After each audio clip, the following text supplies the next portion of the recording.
Thank you. May it please the court, good morning. Robert Zarco and Alex Brito from the law firm of Zarco, Einhorn, Solkowski, and Brito on behalf of the appellant Banco Nacional. We're here because the trial court has committed reversible error on three bases. First, that there was no presumption in favor of the plaintiff's choice of forum, and that no deference was given to this particular plaintiff because it was a foreign corporation.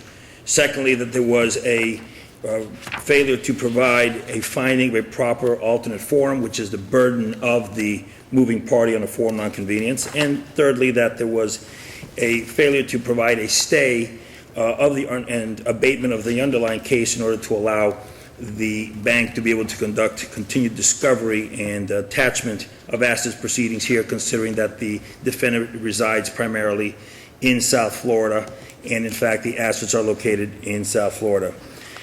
The appellee makes a lot to do about the fact that the plaintiff, the underlying plaintiff and the appellant, was undertaking forum shopping.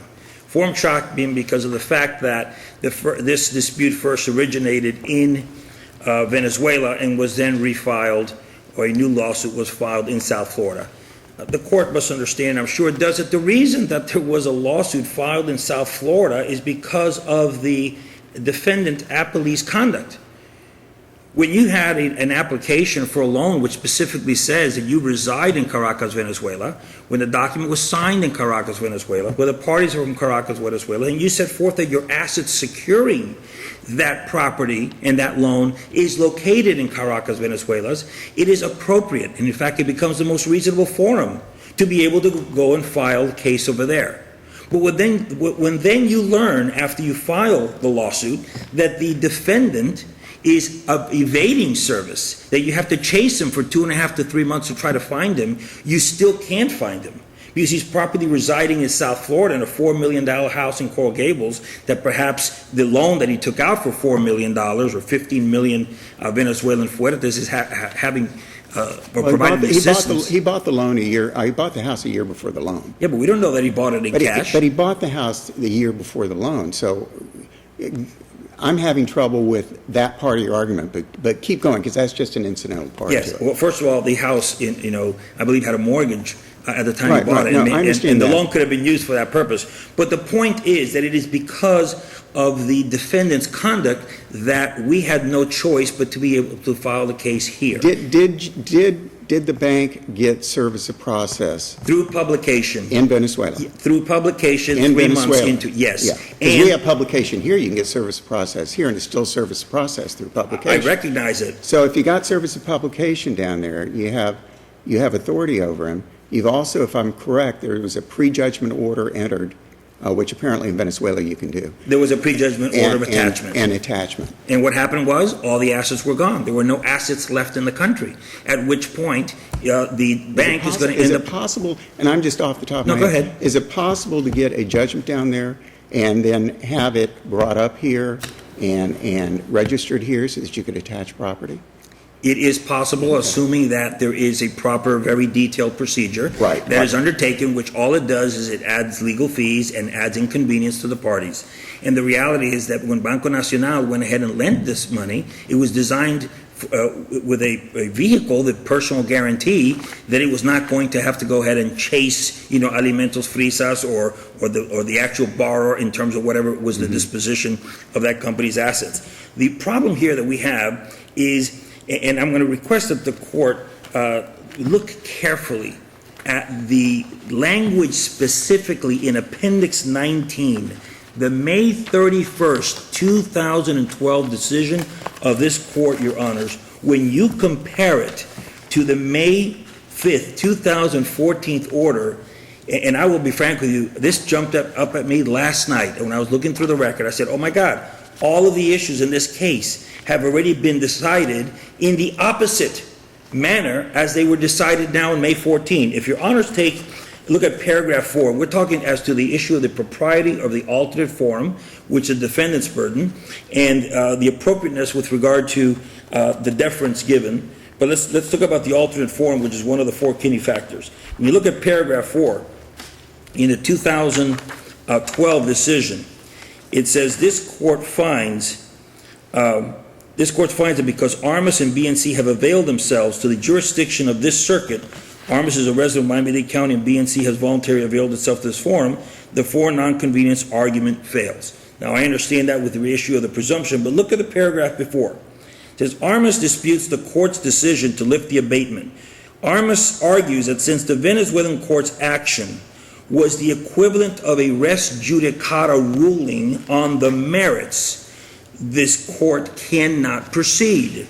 If you look at paragraph 7, second line, it says, because Armas believes the action of the Venezuelan court was tantamount to a disposition of that suit on the merits, Armas believes this court should therefore bar this lawsuit on res judicata and comity grounds. And when you then proceed to paragraph 9, it says this court finds that even if this court were to assume the Venezuelan action was an adjudication on the merits, Armas did not follow the procedures outlined in the act in order to, in essence, domesticate it. What that highlights to this court is two very important issues. One of the standards on a Kinney factor is that the court must be able to ensure, and this is the fourth element, the court must be able to ensure that these proceedings can be had in the alternative forum. So the first issue you have is there an alternative forum? And secondly, can the court ensure it? It can't, on neither ground, and I will tell you why. Because the first trial court, Judge Orisis, requested that before she would lift the abatement and terminate the case, and allow this case to continue when counsel for the defense first filed a motion for forum nonconvenience, she said, you must dismiss the Venezuelan case. When we missed the Venezuelan case, the Venezuelan court lost jurisdiction. Counsel for the defense argues that's res judicata. If it's res judicata or collateral estoppel, or if the Venezuelan court says, because you have dismissed this on procedural grounds, you are not permitted to come back in. How can that be a viable alternative forum? Has that been said? Has the Venezuelan court said that a dismissal, not on the merits, operates as res judicata? No, what the Venezuelan courts say is that both parties have to agree to be able to get the jurisdiction of the court. But didn't she find, I'm sorry, Judge. Go ahead. But didn't Judge Ward find that Mr. Garcia stipulated that he would waive the statute of limitations argument? The statute of limitations argument has nothing to do with whether or not they're going to agree to participate. And that But he he would said submit to the jurisdiction of jurisdiction. Venezuela also. Well, He agreed to both parts. one thing is submitting to the jurisdiction, and another thing is to participate in the procedure. See, there is a forfeiture action against the assets of Mr. Armas being undertaken down there, where he does not necessarily want to find himself spending a lot of time in Venezuela. Well, Secondly, isn't it easier for you if he chooses not to participate in the proceeding down there, you get a judgment, come over here and enforce it? no, I'll tell you why. Why? Because the first thing that's going to happen is if this court sends this case to Venezuela, he's going to argue in Venezuela, Your Honors, you've already ruled on the merits. This is res judicata. Now we're going to have to open up an entirely different lawsuit and legal argument to determine, before we get on the merits of the fact that it's undisputed that Mr. Armas owes the money. We're going to now get into a legal battle, guaranteed, because that's what I would do if I was in his shoes, because that's the position he took. I would have to go to Venezuela and say, judges, we're not going to go and open up the merits.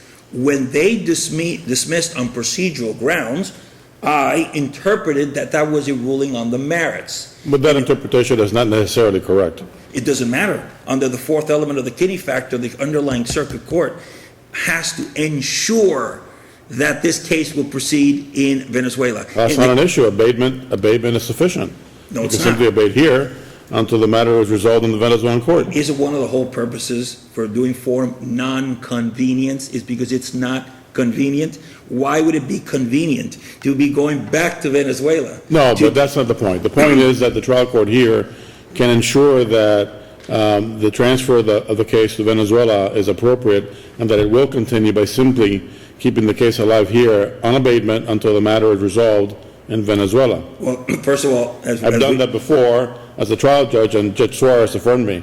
So No, that must be the correct thing to do. No. I Sometimes agree. you were I right. agree. It was Which amazing. is, I agree, which is one of the reasons why that's our third element of the seeking of the reversal, that the abatement should have been the appropriate path in that circumstance. But what I'm telling this panel is that you're now going to make us go through a gigantic legal hurdle and fight in the Venezuelan court whether the initial dismissal was a dismissal with prejudice and a collateral estoppel and a res judicata before we get on the merits, where this case has already been fully briefed. And in fact, as you know, the reality is that Judge Ward had already granted summary judgment. But the question in the Kinney factor is that the court has to ensure that the suit can be successfully reinstated. Not that you can successfully be reinstated and they won't raise any objections. And that's what you want this court, or the trial court, to ensure. That's not what the Kinney factor is. The Kinney factor is just to reinstate. I agree with you. And case law also has where the defendant says, okay, look, I'll stipulate, I'll waive jurisdiction, I'll waive statute of limitations, take me back. That's basically sufficient to But it's ensure. at the discretion of the Venezuelan court, not our court here, to determine Right, but whether or that's not. not the trial court's here purview. The purview is successfully reinstate, not successfully make sure you're going to be able to proceed all the way to judgment. Your Honor, as I read the fourth element, it says ensure that the case can go forward. And It says reinsure that you can reinstate, ensure that you can reinstate, not ensure that you're going to get a final judgment. No, And I get it. We're splitting here. No, we're not. We're splitting No, I hairs. get it. You got to first go through the threshold, get me through the gate, and Right. then we'll see who wins the race. Right. I get it. You think I'm talking about the race. I'm talking about getting in the door. No, Because of the- you're talking about the race. No, I'm not. No, because he's already agreed. He's agreed He that- has agreed. He's agreed to waive the statute of limitations. He's agreed for jurisdiction. understand. Therefore, the court can get him. Now, whether the court will proceed on the merits if he raises the res judicata or collateral estoppel is a second issue. How about- And that's not the issue in Kinney. How about if the Venezuelan court says, because this matter has been dismissed, I am not even going to entertain jurisdiction? And if the case is abated here, then maybe you can come back. Well, I know, but isn't that the whole purpose we're trying to avoid? I'm gonna, I hate to do it, but No, I got it. I'm gonna issue to you what Judge Shepard always says. We ask the questions, not you. I got it. Okay? So let me ask you this, with regard to the issue of deference. Sure. Okay? Previously, during the first order, the court specifically indicated that the plaintiff had chosen its forum, even though it was a foreign plaintiff. Mm-hmm. Subsequently, the Cortez decision comes out. And when the Cortez decision comes out, it's interpreted and construed because where it says, except as to foreign plaintiffs, there's a presumption in favor of the plaintiff's choice of forum. Right. At which point, it's very specific in the May 5th, 2014 order that Judge Ward did not give any deference at all, specifically said it. When you look at that, and then you look at the decision of this court in the Publicidad Vecapo case, of January 2015, and you look at those facts and you track the facts of that case here, you find that the court specifically said, look, just because the Cortez said that except for foreign plaintiff, it wasn't really considering a foreign plaintiff there, because there the plaintiff was from California. Here we have a foreign plaintiff, and the court said, look, you got to give him some deference, because it is possible that when you look when you give it some deference to the fact that it was selected and why it was selected, and the fact that when you have a foreign plaintiff who files a case in another jurisdiction, there is a further presumption that the person does that based on reasonable and legitimate grounds. Because if it was not reasonable, legitimate, why would they choose to inconvenience themselves to travel further than stay within their own jurisdiction? And the reason is because the defendant in this case was playing the hide the ball or the shell game of seeing where you can be found. So in that situation, the Publicidad case specifically highlights the fact that there should be additional deference. There needs to be additional deference given, and none was given. And that, I believe, in and of itself should be sufficient. And the fact that the court did a private interest factors analysis doesn't substitute the fact that the deference could in fact have impacted the decision. With regard to, going back to the adequate forum, with regard to the fact that there was a stipulation that the defendant was in fact going to agree to statute of limitations and avail themselves of the foreign court, that was not a stipulation by Mr. Armas. That was a representation made by counsel in the court.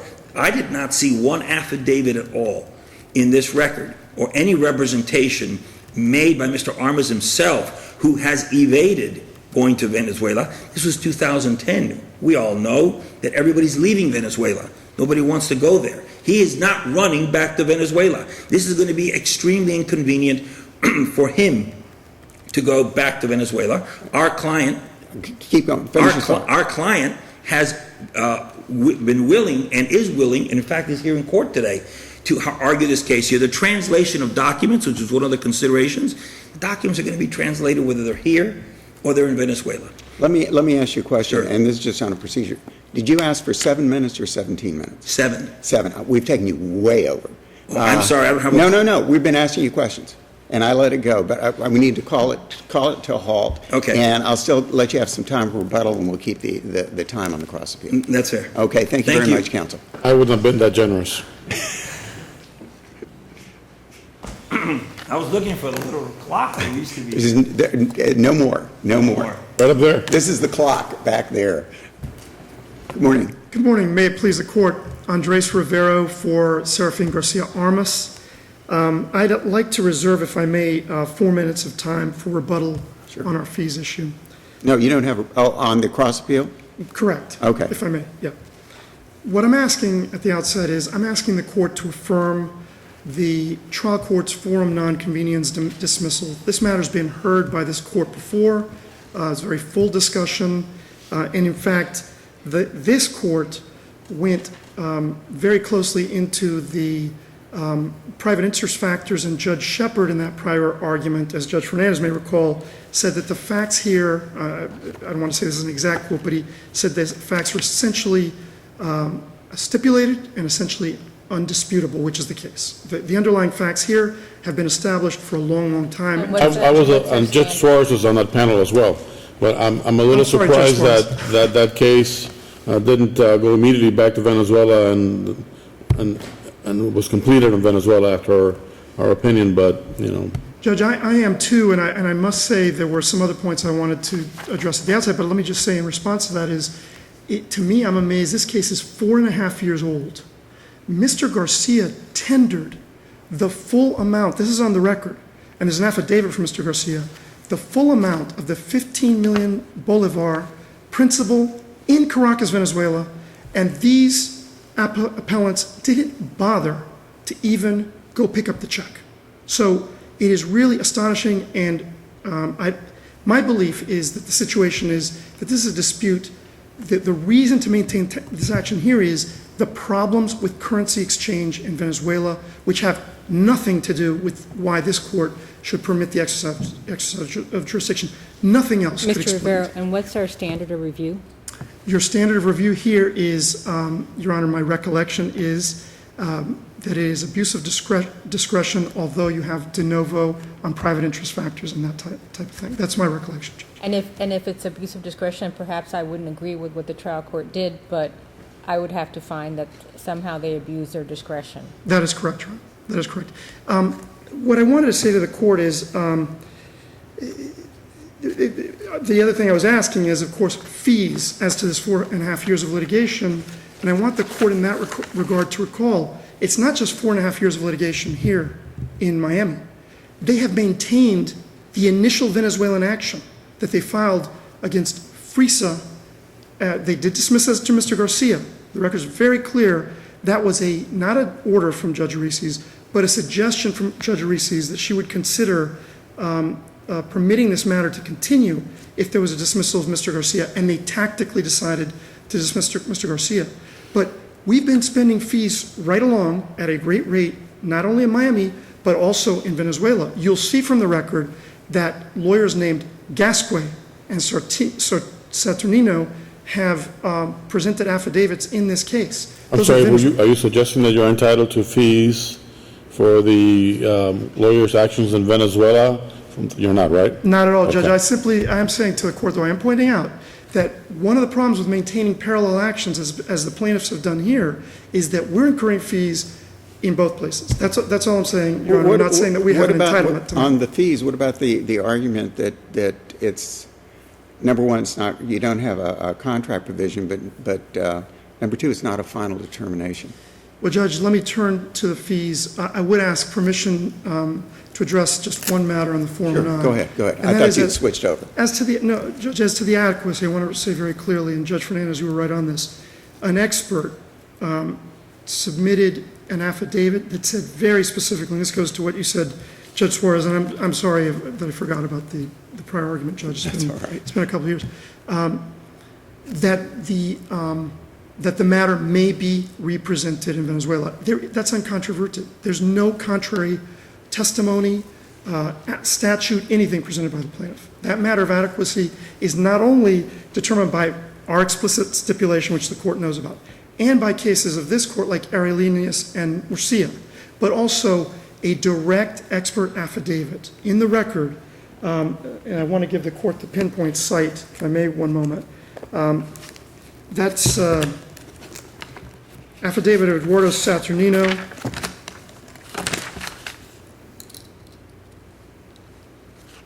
That is at Appendix 23, Exhibit 2. And if I can also point to the court directly, that is also found at paragraphs 7 and 8, where Mr. Saturnino says Venezuelan law expressly allows the plaintiff, Banco Nacional de Credito, CA, to refile the complaint initially filed now that the 90 days after its withdrawal has passed. Now, going to the costs, and I do want to set the factual circumstances. We made an offer of judgment, which is a good faith offer of judgment on October 12, 2012.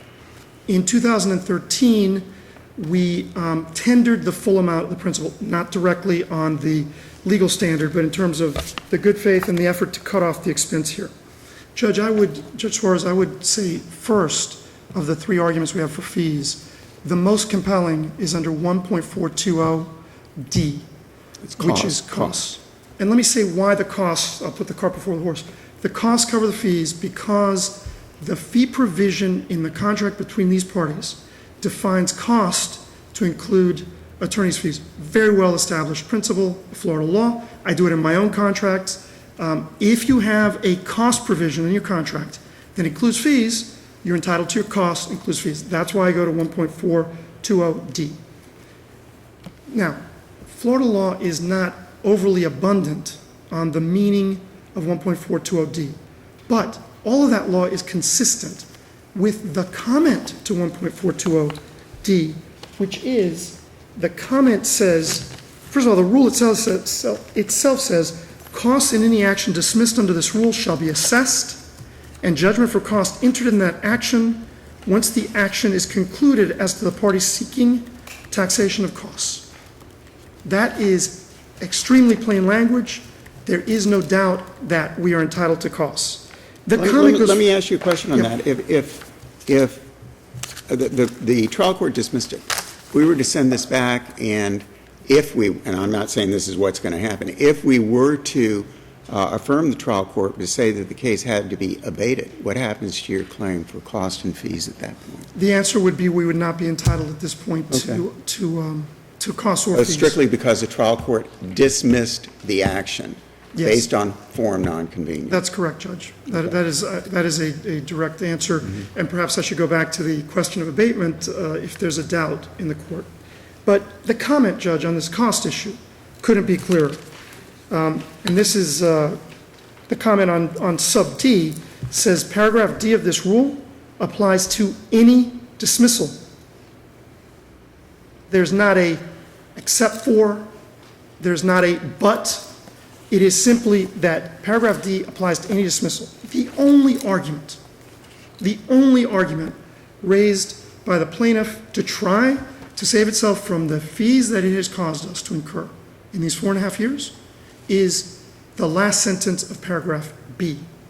However, the last sentence of paragraph B, it's very clear, is intended to make clear that as to dismissals like this one, or other matters related to improper forum or lack of jurisdiction do not operate to cause res judicata effect. And we completely agree with that. That is, there's no doubt that we've stipulated that we can go to Venezuela. We have no issue with that. The issue is that B has no relevance whatsoever. This is simply the rules in this state. The rules in the state are that a party that obtains a dismissal is entitled to its cost. It is so clear that in the Wilson case, Florida, 1993, the Supreme Court of this state said Rule 1.420D is unambiguous, and went on to say that no prevailing party has been determined is irrelevant to our inquiry, since it is Rule 1.420D that entitles there the defendant to costs. The same, that applies whether the dismissal is voluntary or involuntary, and there are cases, Valcarel and Stote, that say that. And both of those cases also permit prevailing party costs under contract, exactly as in this case.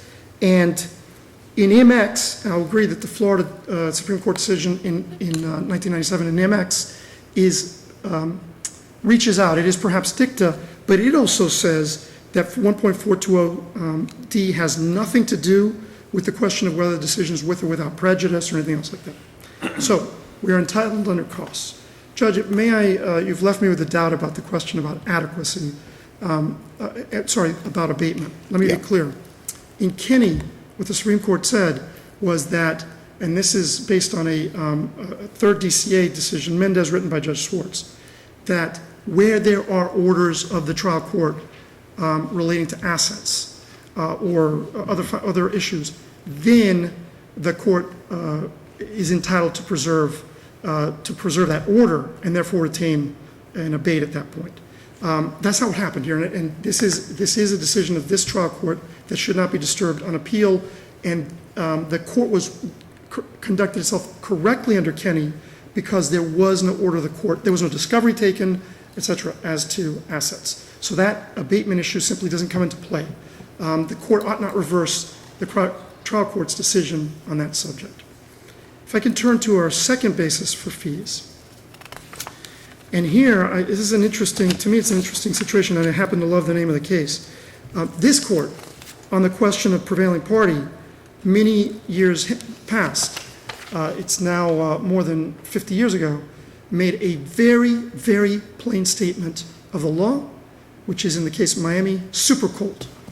And I won't go into the facts of super cold, but there was a forum non-dismissal. And the question was precisely raised. This is on all fours. The question was raised whether that decision was with or without prejudice. And this court decided in Miami super cold that, and I would like to turn to this language, this court ruled that a complaint dismissed for lack of jurisdiction or on the ground of forum nonconvenience is dismissed with prejudice. That's not dicta. That's not speculation. That was exactly the ruling in that case. And then the decision of the court continues. That means the plaintiff cannot further present his claims in the courts of this state. That is the best. I mean, I must say I'm very actually proud of the court in the sense that I don't think we generally make jurisprudence that is later cited for important principles of law. But that principle has been decided not only by this court subsequently, but also by the Eastern District of Louisiana, if I remember correctly, and by the Southern District of New York, as reasoning about why a forum non is with prejudice but does not cause res judicata effect. It is with prejudice, and I don't want to be metaphysical about it. The decision is with prejudice as to refiling in Florida. It doesn't have any res judicata effect. The minute it's with prejudice, that means we're entitled under a contract, since we're prevailing, that's the definition of prevailing, to fees. And lastly, on this subject, we made an offer of judgment. An offer of judgment, I think, has the highest standard of the forms of relief we seek, but it also should be compelled that we're entitled to fees under the offer of judgment because of Miami super cold. If the court has no further questions, I'd ask the court to affirm on the forum non-convenience decision and to grant us fees under these, to reverse as to the fees, in particular on the cost ground, because I simply think that the rule is unambiguous and dictates the relief we seek, and I'd like to reserve the balance of my time for rebuttal on the fees issue. Thank you, counsel. Thank you, Mr. Rivera. Just to be clear, how much time do I have? You had reserved, I can't even remember. Go ahead, 10 minutes? Something like that. This Thank is you on very- fees, on fees? Or you, On fees? On fees, Well, I may okay. have a couple, I'll take some of the minutes for the other, but just maybe a couple of minutes. Okay. I don't think there was anything said that required much of a no, response. I just want to make sure co-counsel isn't, okay, no. fine. Okay. He's the brains behind the operation, I'm just the mouth. I've Your seen, Honors, I've seen the team effort from both of you before. you've seen it, right? You know, I keep hearing about this offer of judgment. It's already resounding in my mind about why is it that we would walk away from a $15 million offer of judgments that's been made when we borrowed $15 million. Well, because it's called the game of foreign exchange. You see, at the time that we lent the $15 million, Well, it's 15 million bolivars. am I I'm sorry, correct? you're right, 15 million Venezuelan bolivars. It was worth 4 million United States dollars. At the time the payment was due, which was 6 months later, it was worth 4 million US dollars. But 4 years later, they decide they are willing to pay us the 15 million bolivars back. How generous! But guess what? It's only worth $150,000 to $200,000 Is there US. anything, is there anything in the contract that says that it has to remain equal with the United States at the time? No. It just says you owe me back 15 I understand. million bolivars. You're right, Your Honor, but when you're looking to seek remedy and seek relief today, and you send us back to the Venezuelan court, and you say, okay, you know what, you're going to win. I mean, he's already admitted he owes the money. It's undeniable. There's no question that he owes the money. He's admitted it 15 times. But he wants to admit it to a Venezuelan court that he ran away from. He wants to admit it to a Venezuelan court he refused to submit to the service of process. He wants to submit to a Venezuelan court that has no Right, jurisdiction over his but assets. Mr. Zarco, the contract says that he owes 15 million bolivars, correct? Correct. All right, so whether it's in Venezuela or whether it's here, all he owes is still 15 million bolivars. The point is that there isn't anything in the contract that says that he's required to give a dollar for dollar and that the exchange has to be whatever the equivalent is. Could have been in gold bars, okay, whatever the exchange is for gold at the time, but it's not. So the point is that if the contract, you know, people are bound by the contract, and if the contract only says that you are required to repay X, then what does it matter? Because if he went ahead and took the money out of Venezuela and utilized it for his own purposes here in Florida in dollars, But it would be, and what if he came over here and he bought 15 million bolivars equal of lottery tickets and lost it all? He gets a judgment, you get a judgment against him in Venezuela. It's based on the contract. It says, hey, you didn't do right by the money or whatever you did and you owe us. You have a personal guarantee we didn't get it back. It's 15 million bolivars. I don't, we're kind of getting far afield, but I don't see how you get to U.S. dollars from a contract that says 15 million bolivars. I'll tell you why. Because if he had lived up to the contract and he would have paid within 6 months, we would have gotten the $15 million bolivar that at that time would have been equal to $4 million. Is there a penalty provision in the contract that says sorry? that? Is there a penalty provision in the contract that says that? Well, you know what? I would think that as a matter of law, the whole purpose that we have in this country, prejudgment interest, is in order to accommodate and deal with that particular That's not, situation. No. that's not the question, and that's not the right answer. But I don't think. The question is there something in their contract that talks about this? No, Okay. no. But I'm interested in the statement you just made, though, but I don't think that's supported by any case law. The prejudgment interest is intended to satisfy Time value of the money. valuation of the dollar or any other currency. No, not valuation, time value of money. Well, we're talking valuation here. We're talking valuation as it's affected by the time value of money. Had we been repaid in No, the 6 sorry. months? No? Sorry, no, not going to work. No. No. I think it's a good could argument, frankly. You could take your 3 hours and it's still not going to work. I think it's a great argument. let me- I think that had they paid us back in 6 months. I understand what you're saying. That 15 million bolivars would have translated to us to $4 million. It's a good argument It's a if very it good were in the contract. Yeah. Okay. Let me I ask you, didn't let me draft ask you, a it. question. Let me ask you a question. How do you respond to the request for attorney's fees? Okay, on the request for attorney's fees, on the request for attorney's fees, the reality is that the court's, right on point. First of all, if there is an abatement, okay, under no circumstances are they prevailing party. If there's not an abatement, they're still not prevailing party. The law is very clear that under 1.420, that says a rule of procedure when there's an involuntary dismissal. There was no involuntary dismissal here by the plaintiff. This was a decision by the court that goes ahead and, in essence, transfers the case to another jurisdiction for determination on the merits. Hopefully, if we can get through that gate. Well, but how do you get around Miami Supercold? Because it's specifically in there. A complaint dismissed for lack of jurisdiction or on grounds of forum nonconvenience is dismissed with prejudice. That means that the plaintiff cannot further present his claim in the courts of this state. So as far as attorney's fees, how do you get around that? How do we get around that? That's a case right on point. The Sinachem versus Malaysia, which is a United States Supreme Court case, says that a forum nonconvenience dismissal denies the audience to a case on the merits. It is a determination that the merits should be adjudicated elsewhere. It does not say, and nor do I see from that when you have a ruling that's not on the merits, you can go ahead and But award are you not the prevailing party for all intents and purposes at this juncture? Because there's nothing further that can be done here.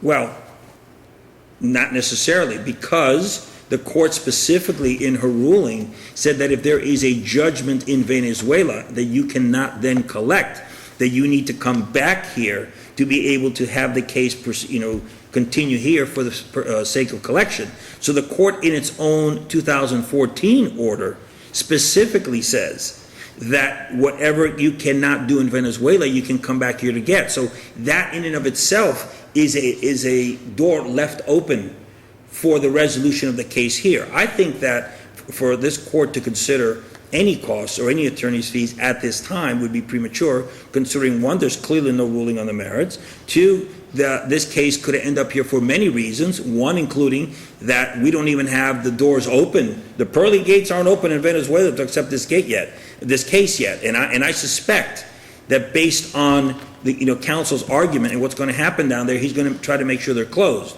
I mean, after all, let's be honest. Why does Mr. Armas want the case to go back to Venezuela? Because he's not going to be there, and because his assets aren't there. Because if that's where he wanted to be, that he would have accepted service and he would have had the assets attached and he would have been able to satisfy the judgment 4.5 years ago. This is a shell game. They want the case to go back because they know he is here. He wants the case to go back because they know the assets are here. We are doing a tremendous, unnecessary dance. Talk about the lack of promotion of an efficient and effective administration of justice. This case is going to be the poster child, because you will see, this is going to come before you at some point, that he's going to go down there and argue res judicata, or, it would be really funny, poetic justice. When the case gets to Venezuela, he's going to say forum nonconvenience, because I don't live in Venezuela. I live in South Florida. My assets aren't here. My assets are in Florida. We can play this game all day. And I think that the judge's initial ruling in the 2012 opinion was the right ruling. And that simply because the Cortez case, which was the valid authority at the moment, specifically said no deference for foreign plaintiffs, is the only reason I believe that this case was booted for forum nonconvenience. Because had the Publicidad case been out at that moment, and she would have given it deference, and she would have recognized that there is no reason why a foreign national would file a case here when they live in another country, it's because they had no choice. We are here because they brought us here. And now that we are here, they want to take us back because they're not there. And that's what we have. And therefore, to even consider attorney's fees for this game is really unjust and inequitable, and really nothing that... Don't give him any notes, his time is up anyway. Well, But I didn't say One more that. thought on It's the attorney's chief's duty to say that. One more thought on attorney's fees. One more thought on attorney's fees with regard to each of the elements. First of all, the form nonconvenience is not within the scope of 1.420. The offer of judgment is a ruling and determination of liability. There's been no determination of liability here at all. In fact, the court's made it very clear, let the merits be handled elsewhere. Even though he's going to maintain that there were merits, that's an issue we'll deal with later. But his own arguments, the fact that the 57105 is one where you have a prevailing party. That's not the case here, and certainly 57105, we all know, as it's thrown around as a threat, is when people, it's sanctionable conduct in essence. It does not reward sanctionable conduct, and only applies when people are not acting in good faith in the proceedings. And in conclusion. And in conclusion, I request that you reverse the trial court's order, that you rule in a manner consistent with the initial decision, that you look at the private interest factors pursuant to the Publicidad case, that when you analyze them, the facts are dramatically consistent with the facts of this case, and that based on that review, which is a de novo review on the private interest factors, that you find that it is appropriate for this case to be here and to be done, because it would be concluded on summary judgment. As Your Honor saw, there was This a is a ruling. long conclusion. Wow. This is a long conclusion. And in Within 3 months. conclusion. All right, Okay. thank you. Thank you very so much, counsel. Appreciate it. Appreciate it. Thank you, Mr. Quickly. Zarco, Mr. Rivera. Quickly. We're not, okay. I have just a few things in rebuttal on the cost issue. I miscited a couple of cases. The first time I want to make sure to correct this. I think I told the court that Miami Super Cold had been cited in the Eastern District of Louisiana and in New York. That's not correct. I want to make sure I'm right about right. What I meant to say was Miami Super Cold is this principle laid out by this court in 1965, so it is now 50 years. That same principle is repeated in an Eastern District of Louisiana case in 2013, which said it is proper to designate such a dismissal, a forum non-dismissal, as being with prejudice in order to preclude it from being refiled in that cause where there is a want of jurisdiction. So that's a recent decision, and that case was also citing New York law in a case called Purgatorio, and that's all in our brief. And Mr. Rivera, what do you say to Mr. Zarco's argument that Judge Ward had indicated that if they were unable to collect, that they could come back, and how does that affect your position on fees? Judge, that's not the case. The order is the order. It's at Appendix 1. It simply doesn't say the case is dismissed. It's not abated. The court is not retaining jurisdiction, and therefore, If we affirm that case will be closed, the file will technically, for all intents and purposes, formally be closed. That is exactly right, Judge. And just to finish the point, correction of the record, the Miami Super Cold case has been cited in a case called Arhuajo Dejo by this court in 2003, 843 Southern 2nd at 348, and that's affirming a forum non-convenience decision with dismissal with prejudice. And the Middle District of Florida cited Miami Super Cold with approval in 2011, if I'm not mistaken. Well, let me ask you a question. What if we were to grant attorney's fees, take it one step further, and this action proceeds in Venezuela and there's a judgment against your client in Venezuela, and in order to collect, it has to be domesticated up here? Judge, What happens then? that happens all the time. I've been on both sides. But what happens about the fees? Judge, I I mean, think we've that- awarded fees when your client really is not the, quote, prevailing party. Well, Judge, the issue in this case has been from day one. We have only had, I think there have been a couple of depositions, but the only issue in this case was whether this case should be before the trial court in Miami-Dade Circuit Court. My view of that would be that would be justice. If they were prevailing party in Venezuela, and they would then have a right to get fees as to the merits if they prevail there. This has been a different subject, and frankly, under both the rule, the law in general, and justice, I think that... So your position is that you could be the prevailing party at different aspects of a case depending on how it plays out? That's exactly right, Judge. Thank you. Thank you very much. Thank you all the attorneys. Very, very